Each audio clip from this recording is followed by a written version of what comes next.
Welcome everybody. My name is Luke Whitington. I'm the Executive Officer of the Search Foundation and I'm your host for this event, our last event of the year. As I mentioned just a second ago, please be aware that this is being recorded so we can post it later to the Search Foundation YouTube channel, our podcast channel, and then share that on social media. I'll post a link to our YouTube channel in the chat later on. I'd like to begin by acknowledging, as we always do, that we're meeting here in Australia on Aboriginal and Torres Strait Islander land. Sovereignty of this land was never ceded. This land was taken without consent, without treaty, and without compensation. I pay my respects to elders past, present, and emerging of Aboriginal and Torres Strait Islander peoples, traditional owners, and First Nations all across the continent. I'm on Gundungurra and Darug land, where we say Warami Gamarada, welcome comrades. Very excited to have Dr. Dylan Lino with us tonight, as you can see on your screen. But before we get into that, I'll tell everyone about the event and then give a 30-second introduction to Search and a 1-minute introduction to Dylan. Dylan will then speak, and after that, we'll have questions, which I encourage you to submit in the Q&A section. The chat section is open for everyone, but please use it responsibly. To enable us to run this efficiently, this is a webinar, so everyone is muted unless called upon to ask a question. After you've asked your question, please mute yourself again. When you submit your question, it's helpful if you can let me know if you're happy to ask the question yourself or if you would like me to ask it on your behalf. So to introduce Search. Search is a membership-based democratic socialist organisation that links and enables socialist activists across different progressive movements, political parties and generations all across the continent, and we've got some members around the world as well.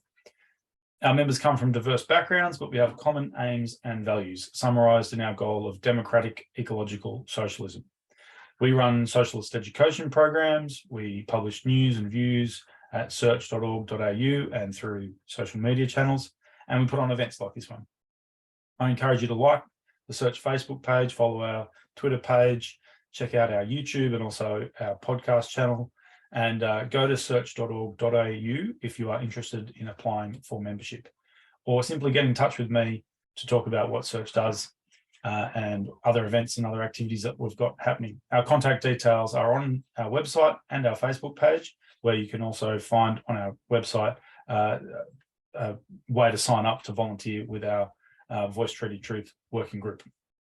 We are long-standing supporters of the Uluru Statement and Voice Treaty Truth, and we have an active working group on that, a Voice Treaty Truth working group, and I encourage you to get involved with that if you are a supporter. Now, to introduce Dr. Dylan Lino.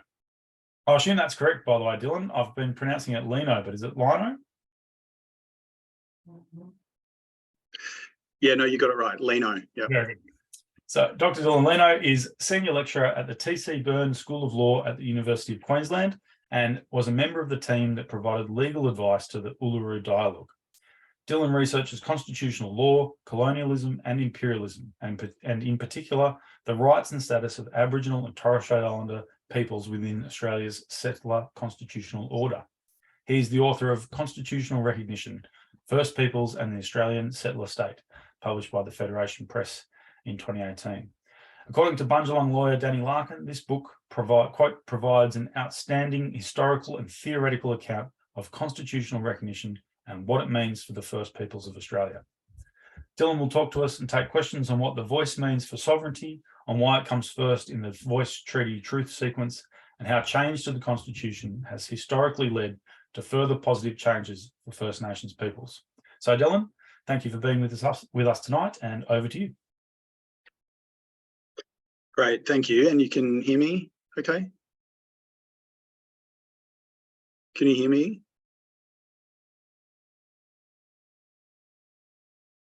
Yes, I think you're fine.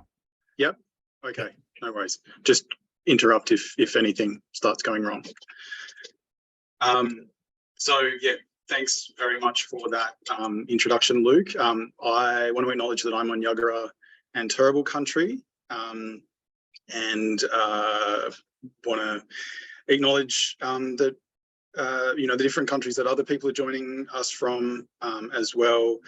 All of this land, as Luke said, has been taken without consent or compensation and without sovereignty over it ever being ceded. So look, it's a really great pleasure to have the chance to speak with you all tonight about the upcoming referendum to enshrine a First Nations voice in the Constitution.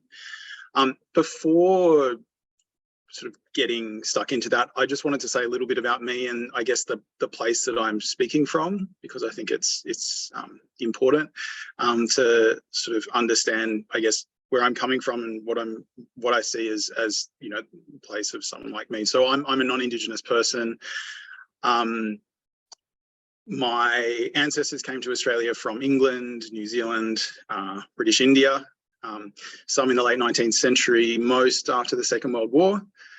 I grew up on the stolen lands of the Nyangbal and Arakwal peoples of the Bundjalung Nation, which is a kind of country around Byron Bay, Lennox Head and Ballina in northern New South Wales.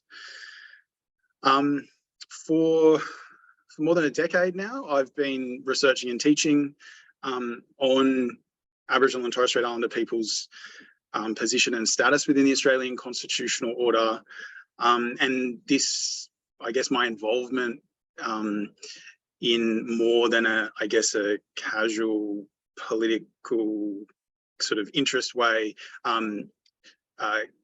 started when I got involved with Professor Megan Davis and the Indigenous Law Centre at UNSW when I was an undergrad law student. So I've been involved with Megan and the ILC in some form ever since.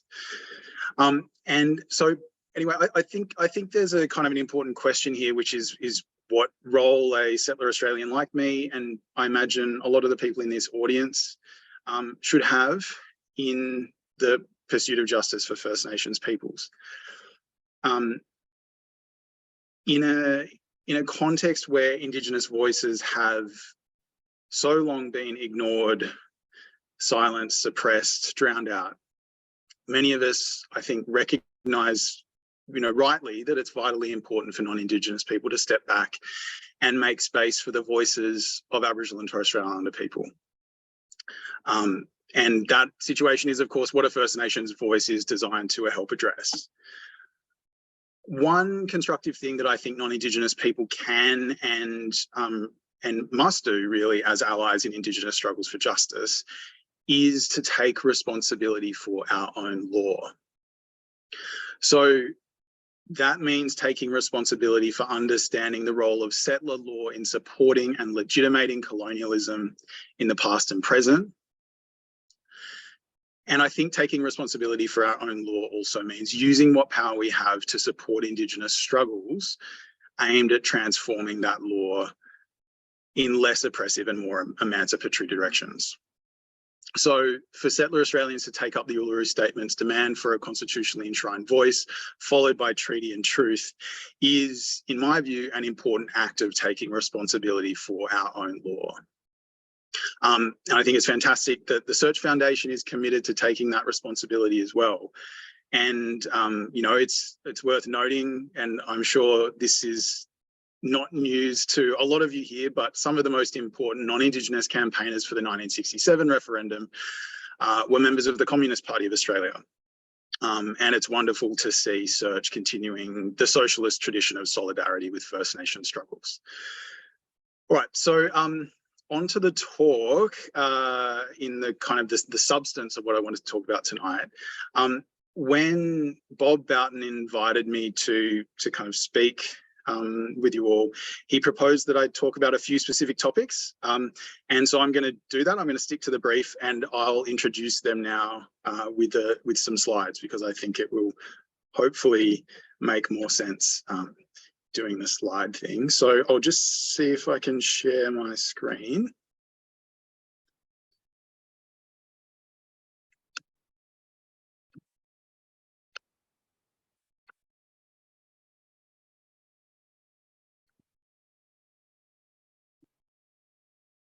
Okay.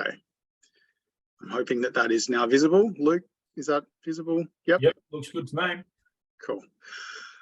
All right, so look, this is not a kind of an academic-y talk. It's fairly practical, directed at a few particular topics. And as I said, these reflected some comments that had come through, or questions that Bob had sent through in asking me to talk. So I'm basically just going to concentrate on these questions and move through them sequentially. So the first one is, does recognition through a constitutionally enshrined voice undermine or extinguish Indigenous sovereignty? The second is, why does the Uluru Statement call for voice first rather than treaty first? The third is, what is the process for conducting the referendum? And those are the three kind of ones I really am keen to get to. And then I think if there's time and interest, we can talk about this idea of constitutional recognition and I guess how I understand it. All right, so first question, does recognition through a constitutionally enshrined First Nations voice undermine or extinguish Indigenous sovereignty? The short answer is no. And sort of elaborating on that, many First Nations peoples actually would see the voice as a way of expressing their sovereignty, of making it more real in a kind of a practical way through, you know, the institutions of Australian government. So let me give the kind of the longer version of the answer. So the reason why constitutional recognition through a First Nations voice doesn't extinguish Indigenous sovereignty is that Indigenous sovereignty doesn't depend on whether it's recognised or denied by the settler state. It exists regardless of that recognition or not. If it did depend on state recognition, it wouldn't exist now, right? And we know that that's not the case. We know that Aboriginal and Torres Strait Islander people around the country continue to assert and practice their sovereignty every single day, right? But the fact is that under Australian law, under the law of the settler state, that doesn't exist, right? And they repeatedly rejected the existence of Indigenous sovereignty. So there are a couple of illustrative quotes from the High Court of Australia here. I'm not going to read them out, but I think you get the gist of it here, which is that the court simply are unwilling to entertain the idea that Indigenous sovereignty exists, despite the fact that, you know, we all know as a factual matter and as a matter of Indigenous law that it does. If you look to international law, it also doesn't recognise Indigenous sovereignty, at least not in the sense of independent statehood, which is the kind of the ideal of sovereignty in international relations.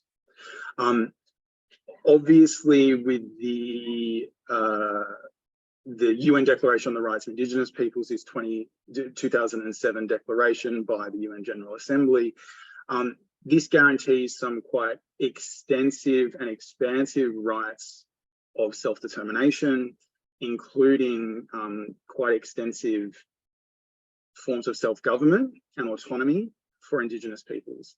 But it makes clear in Article 41, subsection 1, that it doesn't extend to Indigenous peoples getting their own states through a process of secession.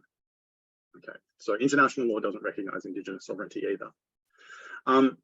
So how do we connect all of this back to kind of questions around the voice and what it might do to sovereignty, Indigenous sovereignty or not? So if we just look at Australian law and international law, Indigenous recognition in the Constitution can't extinguish Indigenous sovereignty because it isn't recognised to begin with, right?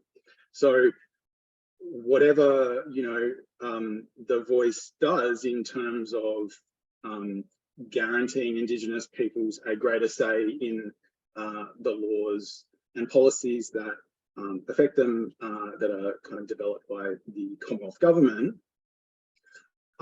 it doesn't kind of, in any formal sense, sort of change the status quo under settler law in terms of Indigenous peoples' sovereignty. It doesn't explicitly recognise it. And under that law, it's kind of not recognised already. Right. So it doesn't change anything under Australian international law. Under Indigenous law, Indigenous recognition in the Constitution can't extinguish Indigenous sovereignty because it exists regardless of what Australian law says anyway, right? That's the situation that we are in at present. Australian law explicitly denies the existence of Indigenous sovereignty, and it continues to exist regardless of that that claim by the settler state. Now, kind of at the same time as I've said, First Nations voice wouldn't sort of change the situation formally under Australian law in terms of recognising Indigenous sovereignty.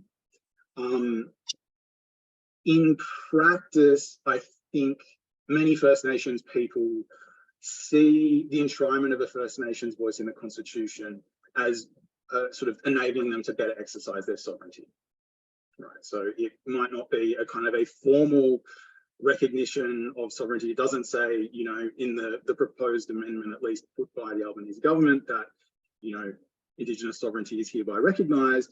But in practice, what it allows First Nations peoples to do is to exercise a greater degree of collective autonomy over their own lives, right? And that, you know, in a lot of people's views, is a kind of a way of expressing sovereignty. And, you know, this is evident in the words of the Uluru Statement itself. You know, I've got a quote here: with substantive constitutional change and structural reform, we believe this ancient sovereignty can shine through. Right, so a First Nations voice is actually a practical way of giving expression to Indigenous sovereignty by changing Australian law. Right, so that's the sovereignty question. I will move on now to the second question. So why does the Uluru Statement call for voice first rather than treaty first?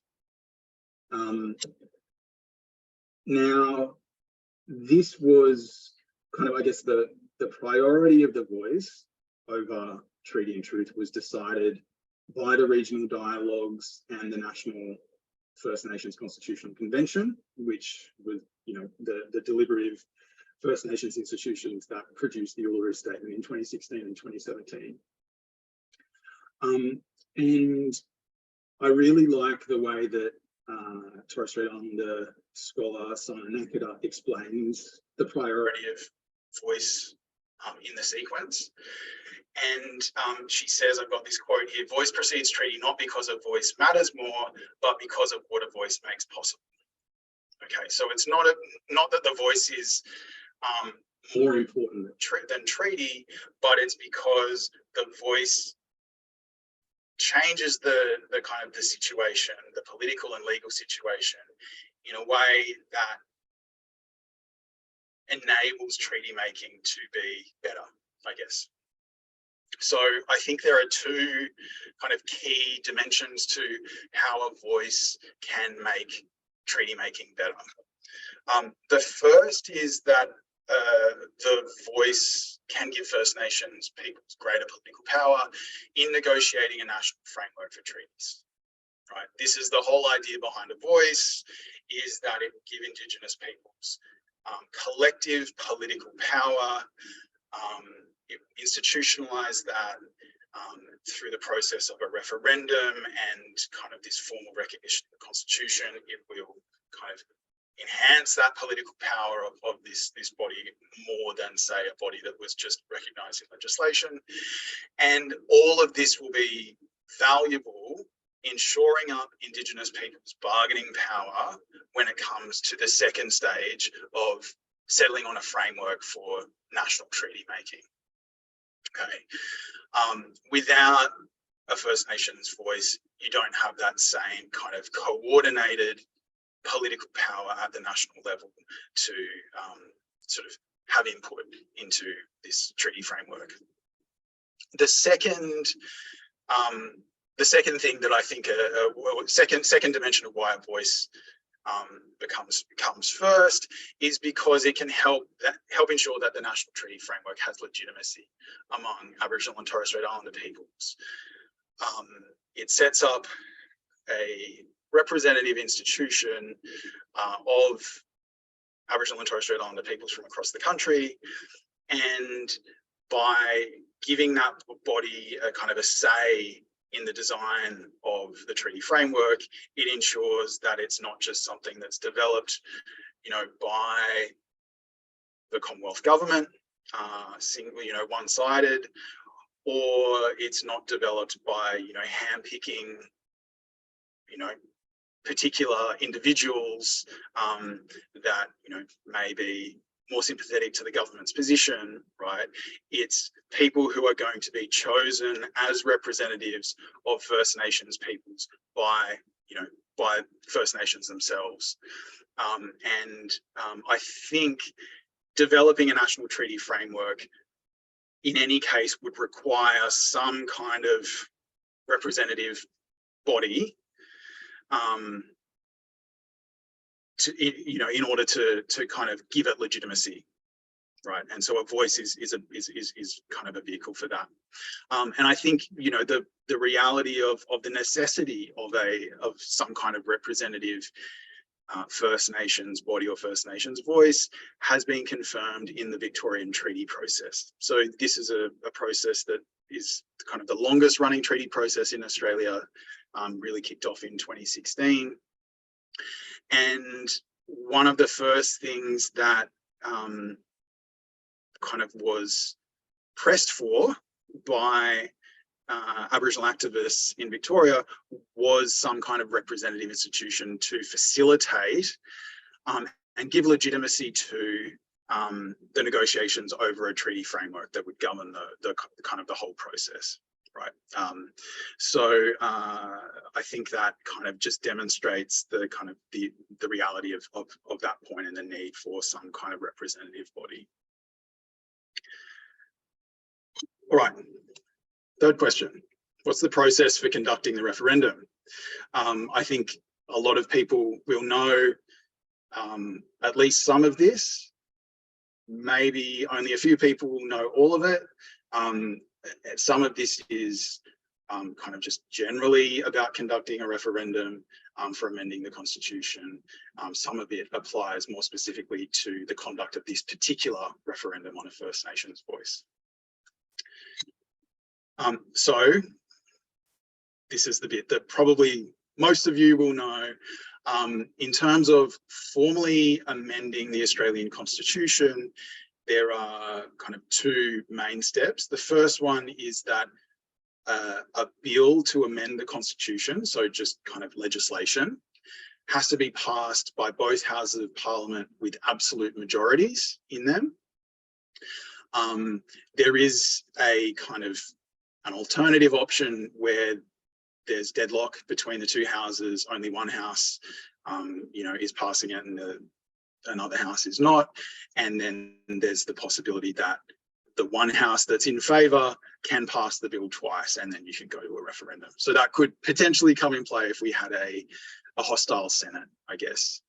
But I think the most likely scenario is by far that situation where the bill is passed by an absolute majority of both houses. All right, once the bill gets passed, you then have to have a period of a minimum of 2 months after the bill's passed and a maximum of 6 months in which a referendum kind of process is to be held. So a kind of campaign, I suppose, prior to the poll. So then when it comes to the poll itself, after this 2 to 6 month period, this is, all people who are qualified to vote in federal elections get to vote in the referendum. And in order to succeed at a referendum, you need, of course, a national majority of voters overall, as well as majorities of voters in a majority of states. So 4 out of 6 states need to vote in favour. In terms of the voting process, it's broadly the same as for elections. So voting is compulsory, the polling booths are the same, the poll has to be held on a Saturday, there is pre-poll and postal voting, and the rolls close 7 days after the writ is issued. Now, traditionally, the government will mail out a hard copy pamphlet which has official yes and no cases that are drafted in Parliament by the people respectively who voted yes to the bill that goes through Parliament and the people who voted no. And so a majority of those, each of those groups gets to kind of vote on and decide on what this official yes and no case would be. Currently, the federal government is proposing to change this process for the voice referendum. They want to suspend the need for this hard copy pamphlet with an official yes and no case. They're saying we don't need an official yes and no case. You know, politicians can make their own appeals to constituents, and we don't need to have this kind of this official pamphlet. Instead, what they're proposing to replace it with is a politically neutral public education campaign on the referendum process generally and on the voice proposal in particular.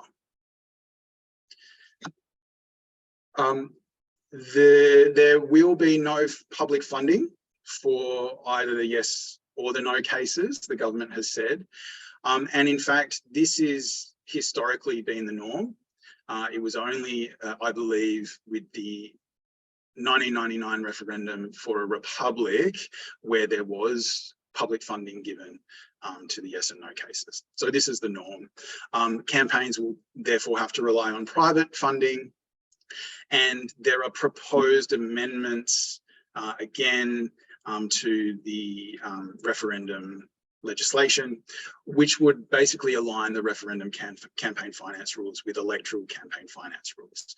And that's kind of, I guess, with all of their good parts and their bad parts, right? So there are no caps on expenditure under those rules. There are disclosure requirements for private donations and expenditure that exceeds $15,200. And then the kind of the disclosure of those kind of funding arrangements then would get made public, but only after the referendum happens. Right? So look, there are issues with these for elections as well as for referendums, but that's the current proposal. And it's not clear whether these amendments will get up as they've been proposed, whether they'll be changed, because I think they're going through a committee process over the next few months, or whether they'll be completely rejected. We'll have to wait and see. The government has set up 2 working groups to kind of facilitate the referendum process. There's a referendum working group, a group called the Referendum Working Group, which is tasked with advising the government on the timing of the referendum, the amendment that would be kind of changing the text of the Constitution, as well as the question that would be put to voters when they go and kind of vote on the amendment. And then the information that you know would be needed about the voice before the referendum. And this is this sort of issue of you know, how much detail about the voice are we going to be given before the referendum, and the kind of mostly a kind of a conservative pushback at this point against the referendum about the lack of detail. So this referendum working group is advising the government on just how much, you know, meat on the bones needs to be there about what the voice would look like after a referendum in the legislation that gets passed by Parliament to set it up. The second group is a referendum engagement group, and this is kind of about the public education campaign for the voice referendum. All right, what's the time? 7:30. So I've talked for a fair while now. This was the 4th kind of optional question if we had the time and interest. I'm happy to go to some questions if you like, Luke, and if people want to talk about this. People are here to listen to you, comrade. I reckon go ahead with this question. I think it's very I think you've been ripping through it, keeping everyone's interest. Don't feel bad. Go to this one, then we can ask questions after. All right. Okay. I think it will only take won't take too much time. All right, so what is constitutional recognition of Aboriginal and Torres Strait Islander peoples? I wrote a whole PhD thesis on this question and a subsequent book. So I've thought about this a lot. The answers that I've come up with are something like, it's a kind of just a set of words that people use to debate the terms of political association between Aboriginal and Torres Strait Islander peoples in the settler state. It's a form of words that's become especially prominent over the past 5 to 10 years, but has been used for many decades, going back to the kind of, at least the late 70s, early 80s. The language is indeterminate, it's contested, and it's malleable, right? It's open to different uses for different agendas. And, I think we've seen some very conservative uses of this language in the past. I think it still has fairly strong associations with some of the proposals to amend the Constitution put forward by former Prime Minister John Howard, right? Very conservative kind of recognition of Indigenous peoples in a preamble to the Constitution, which would have no legal effect whatsoever, right? So it's kind of got that association. At the same time, it's also got more expansive, far-reaching, transformative associations, now through the Uluru Statement. But also throughout its history, this language has been used by Indigenous peoples in advocating for fairly transformative sorts of things. If you go back to the 1980s, for instance, language used by people like Kevin Gilbert in advocating for pretty radical sort of treaty making and international recognition by Indigenous of Indigenous peoples by the settler state. Right. So broadly speaking, I think how we can understand it is it's respect for Indigenous identity within Australia's constitutional order, right? So people have different accounts of what it would mean to respect Indigenous identity within Australia's constitutional order. What is that constitutional order? What does it consist of?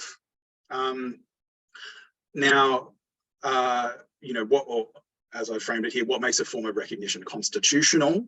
I think the thing that many of us instinctively reach for is this, which is the Constitution, right? The capital C, the big C written Constitution, which sets up, the federal government, Parliament, the judiciary, and so on. But that's not all that constitutional covers, right? So, for example, if you go and look at the Mabo case, which is the case that establishes the existence of native title in Australia, you see that I've got the sort of bit highlighted in yellow. Hopefully you can see that. It's a case on constitutional law, and it's not actually about the written Constitution of Australia, right? It's on constitutional law because it's sort of the rules governing the reception of English law according to the common law in Australia. And, these rules were modified in Mabo to say that this sort of acquisition of sovereignty by the British was not so total as to completely obliterate Indigenous property rights, right? So this is a constitutional matter. What else is constitutional? Well, in New Zealand, Aotearoa New Zealand, they consider the Treaty of Waitangi a constitutional instrument, right? This is in a situation where they don't actually have a written constitution like Australia, okay? So what I'm getting at here is that the constitutional part of constitutional recognition is actually, if you kind of think about it and maybe think about it too much, like I have, is actually a lot broader than just what's in the written constitution, okay? And when we think about the constitutional domain, we can think about it as something like the fundamental distribution and exercise of political power within the settler state. So we have this big C constitution, this sort of single written document that's rigid and hard to change and that we're proposing to amend with this First Nations voice. as well as what we might think of as small c constitutional matters, things that aren't in that big C written constitution, but that concern the fundamental distribution and exercise of political power. So common law rules, like the ones I talked about in Mabo, some legislation, such as legislation that governs, Australia's independence from the United Kingdom, political customs and conventions, also known as constitutional conventions. These are things that I won't go into, but they're really fundamental in terms of the operation of our Westminster system of parliament. And of course, treaties with Indigenous peoples. We can see these as about concerning the fundamental distribution and exercise of political power.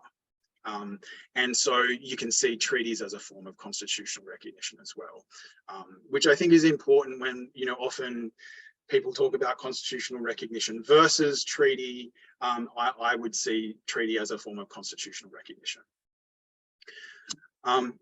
The other thing that I think is worth noting here, which is that whatever form it takes, constitutional recognition also involves Indigenous peoples recognising the settler state, right? It's not about abolishing the settler state, as much as, that might be the ultimate aim for some people. At least in the here and now, it's about recognising an ongoing relationship with the settler state. And treaties are fundamentally about that as much as recognition in the big C constitution, like a First Nations voice. Right? Treaties involve Indigenous peoples directly entering these kind of relationships with the settler state and recognising its existence. Right. So that's all I have to say.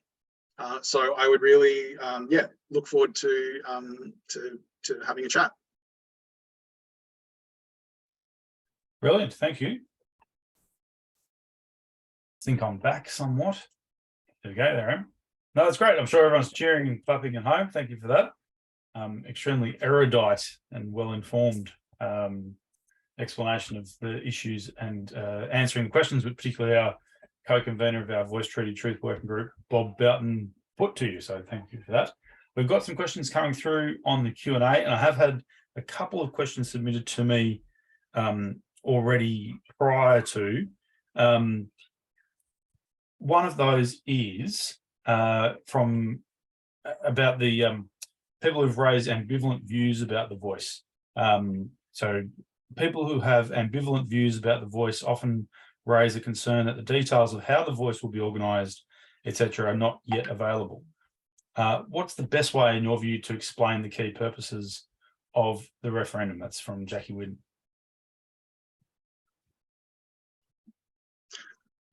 Yeah, look, it's a great question. I think this is getting down to the nitty-gritty of actually going out and talking to people, right? And so I'm not sure that I have the kind of ready to hand best, clearest responses to that question, or to any of these kind of very practical sort of questions about talking to people and campaigning, right? But I'll give it a go. So the question, if I'm remembering it correctly, is about the kind of the lack of detail of the voice. Is that right, Luke, at this stage? Right. And what's the best way to explain the key purposes of the referendum if people do raise that, they're not sure what this is about? I mean, we know from the polling too, which I'm sure lots of people are saying, that a lot of people are in support, but a lot of that's a bit soft because a lot of people aren't fully across the details of what this means.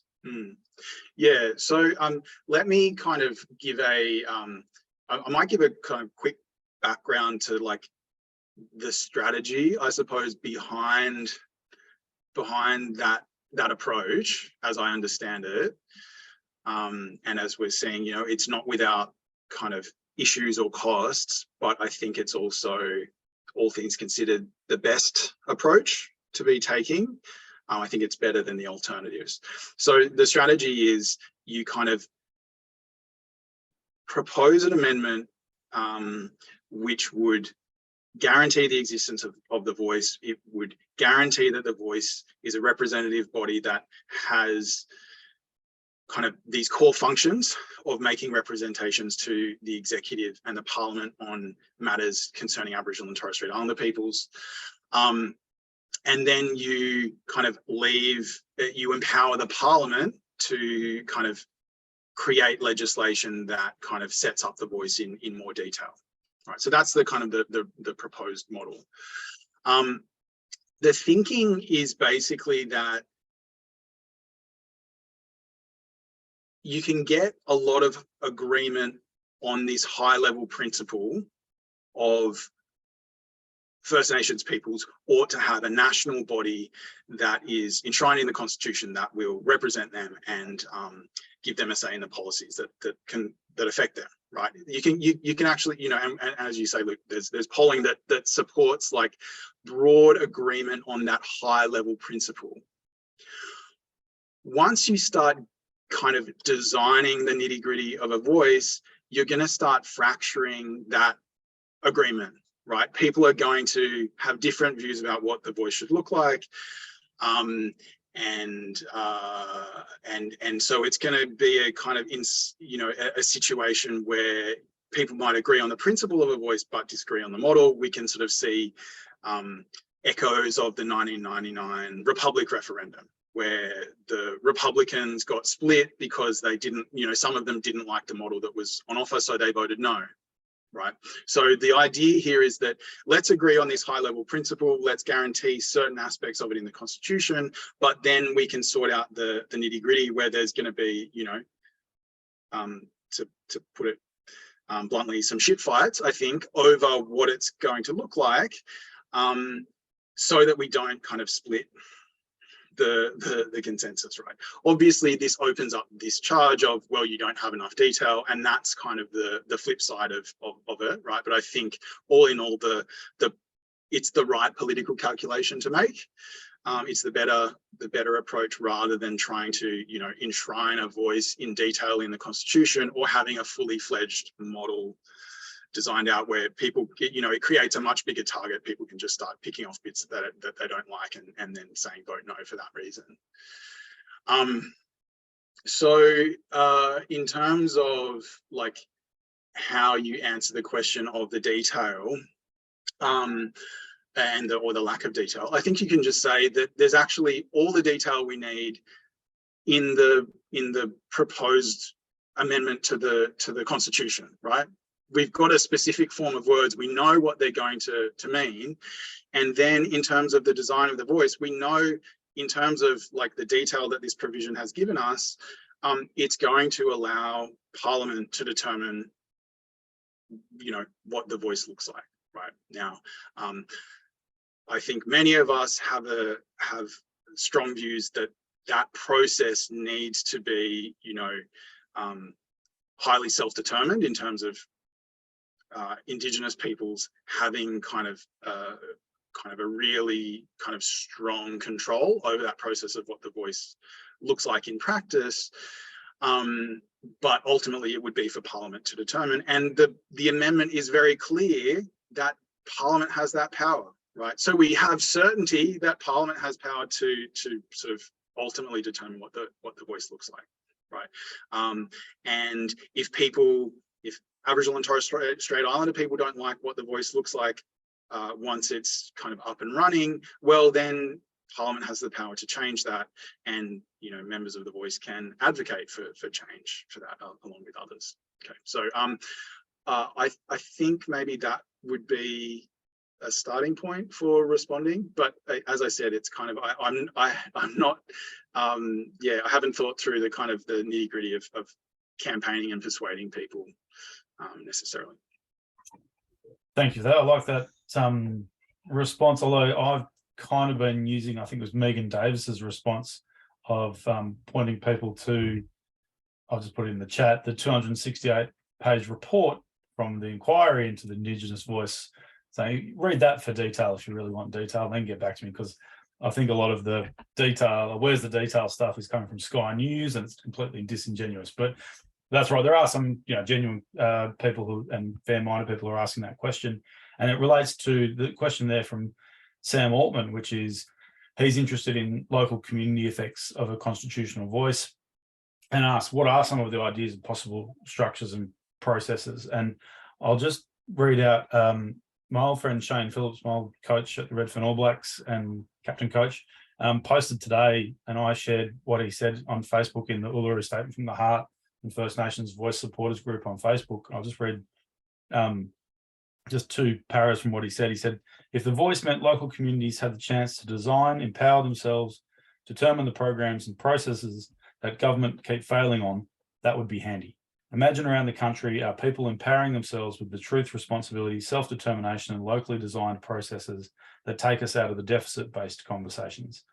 Oh, actually, just one last one. Imagine if our elders, youth, families and the voiceless had the chance to strengthen and heal ourselves through culture, old-fashioned love and tough conversations, just to mention a few things. And they were the designers of it. Lots of people can highlight a problem and share an opinion, but not as many share a solution.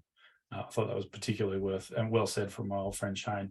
And I know a few people have come on this because they saw that quote from him and the little ad I did for this event. So yeah, some ideas of possible structures and processes from your end that people may be interested, people of goodwill who aren't just throwing up this, oh, where's the detail stuff, because they want to get people to vote no. Yeah, no, it's a great point, and I think from my involvement in the regional dialogues and the national convention, people were very insistent on the need for the voice to have really strong connections back to grounding in and accountability to local communities, right? So this is obviously like critical. In terms of models or proposals, like I said, I think this is something that rightly needs to be worked out after the referendum. I think, and worked out in a proper deliberative process with Aboriginal and Torres Strait Islander people from around the country, similar to the process that produced the Uluru Statement itself. So that would be my kind of the first point that I would make. I don't think that the Langton Karma report, as kind of detailed as it is and impressive as it is in a lot of ways, I don't think it has the kind of the legitimacy in kind of grounding kind of a process that was that was highly deliberative, involved lots of First Nations peoples. It wasn't that kind of process, right? So that being said, the Langton Karma model is really kind of insistent on the need for local and regional voices, almost to the kind of the neglect really of the national voice. I think it sort of almost dilutes that idea a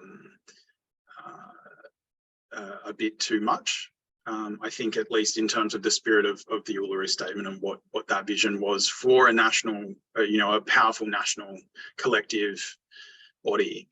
I think ATSIC is another model that people, often go back to because it did have really strong grounding in local communities. So ATSIC had, I'm not going to get the number right, but it had over 30 regional councils, and these regional councils were obviously they were directly elected by Indigenous people who lived within those particular regions, and they had their own kind of representative people appointed through this electoral process to the regional councils. Again, my memory is hazy, but the kind of the regional councillors would then go through a process of electing kind of national people as well.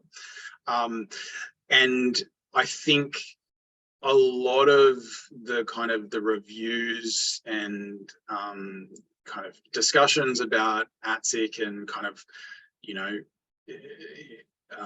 how it operated and what it did, emphasised how important those regional councils were. Right, I think a lot of the kind of flack that ATSIC copped, whether fair or not, and I think a lot of it was really bogus, but was directed at the kind of the national ATSIC body and officials, but the regional councils were actually quite well regarded, as far as I understand. Right, so yeah, so I think that is another possible kind of model, and the Langton-Culmer report sort of takes that into consideration in its kind of development, even though it sort of departs from it, I think, in certain ways. Thank you. Got a few great answers to also, and suggested answers to that question, which one of them was from Robin Hutchinson, who said that Noel Pearson's way of putting this is very helpful. Do we want to build a bridge? Yes or no? If yes, the engineers will carry it out. That's not a bad way of also answering that question. So thank you for that, Robin. We've got a fair few questions from Peter Fisher, which are quite detailed around constitutional law and questions around that. A question here from Sheila Kelly about what does a majority consist of, 51% or more. Yes, it's 51% of the voters plus one vote, but also a majority in 4 out of the 6 states, as mentioned. So that'll probably mean we need more than 50% of the vote to win. And a question about the education side, maybe I'll go to this from Sue Downs. Is the education prior to the referendum allowed to be paid with public funds, as far as you know? Does this differ from promotion in other ways that can't use public funds? I guess that question of the public, publicly funded campaign for the yes and no votes, which you've touched on. Yeah, do you know? I understand. I think Linda Beirne has announced a fair amount of public education, money going into public education in a non-partisan way. Yeah, yes. So the government is committed to funding the neutral public education campaign. In terms of the kind of the legal mechanisms for doing that, it's either available under the existing referendum legislation, it's called the Referendum Machinery Provisions Act, or it may be also or otherwise enabled by these proposed amendments that the government is wanting to do. Yes, but they will be publicly funding a referendum campaign. A referendum education sort of civics campaign. Thank you. Good question from Linda Whitton. To summarise it, she's saying there's conflict about this between Aboriginal and Torres Strait Islander peoples in regards to constitutional recognition. So given the level of disagreement, is this really the best time to hold a referendum on this subject? She says that is it fair that non-Indigenous peoples are participating at this time when we don't truly have a majority of Aboriginal and Torres Strait Islander peoples, stating that this is truly the wish of the majority of them? So, I think we've had this question answered before in our forums with Pat Anderson and Thomas Mayer and others, that the Uluru process itself was the most representative that we've had, and there was a very clear majority there. But what's your answer to that question? Yeah, look, it's a really important question, and I think it is really important to recognise that there are a kind of diversity of views among Aboriginal and Torres Strait Islander people on the Uluru Statement and on a First Nations voice. We're seeing that reflected in Parliament, at the moment, with opposition coming from Jacinta Price from the LNP side, and also not so much outright opposition, but some kind of resistance from Lydia Thorpe on the Greens side. And yeah, so I think it's really important to recognise the diversity of views in terms of I guess how do we know, and what's the kind of the view of Aboriginal and Torres Strait Islander peoples overall. As you said, Luke, the best evidence that we have, or the most representative and legitimate process that we have, was the process that produced the Uluru Statement, right? And that was an overwhelming near consensus from all of the people who participated in that process. I think the legitimacy of the process is very strong. And I think then we see as well, you know, since then, confirming kind of that widespread support among Aboriginal and Torres Strait Islander people for First Nations voice is the polling that gets done, right? And polling which specifically consults Indigenous people on this question, and it's overwhelming majorities who support it, right? That's not to say that there aren't people who oppose it. As I've said, there are you know, plenty of people who oppose it and oppose it vocally, but as you know, the best we can tell, that they are in a very substantial minority. We really should be wrapping up now, but there is a request to answer the question, which we kind of actually already covered, about where the voice representatives will come from. You talk about this at fair length, but Lynn was saying that they'll be selected from statutory bodies and organisations, land councils, native title bodies, etc. But other people saying that's not necessarily the case. We've kind of covered this, but do have a specific request to address that again. Yeah, sure. Look, the short answer is it depends on what the voice looks like once it gets designed after the referendum. The idea is that it's going to be a representative First Nations body. Kind of the precise form that the mechanics of how that representation works are to be determined. And I've heard people like Megan Davis and others say that the mechanisms for representation might look different around different parts of the country.